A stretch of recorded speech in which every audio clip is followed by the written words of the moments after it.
Rating street food here in Siwending, Taiwan. So, matatagpuan lang to dito banda sa may ABC Mart. So, unang naming nakita itong Wagyu cubes. Actually, fresh ang meat, juicy at napakasarap. Perfect na perfect sa mga naka-high protein diet. So, for me, it's 10 out of 10. Next, katabi lang niya mismo itong cheesy $10 coin na actually wala namang masyadong pinagkaiba sa Japanese cheesecake ng Pilipinas. Wala namang masyadong special. So, for me, it's 7 out of 10. Next, ito namang pinakasikat and trending na chipay, which is the Taiwanese fried chicken na pinipilahan talaga dito. Napakasarap. For me, it's 9 out of 10.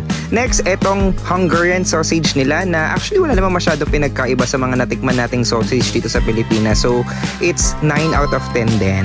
Ngayon, pag diniretso mo to, may makikita ka ditong Pop Mart. So, dito mo matatagpuan yung kanilang authentic milk tea. And based on research, bubble milk tea originated in Taiwan, kaya imposibleng hindi natin to titikman. Yun nga lang, when it comes to milk tea, I'm on the creamier and sweeter side. But of course, all in all, it's 8 out of 10. So, ayun lang. I hope nag-enjoy kayo sa food reviews natin.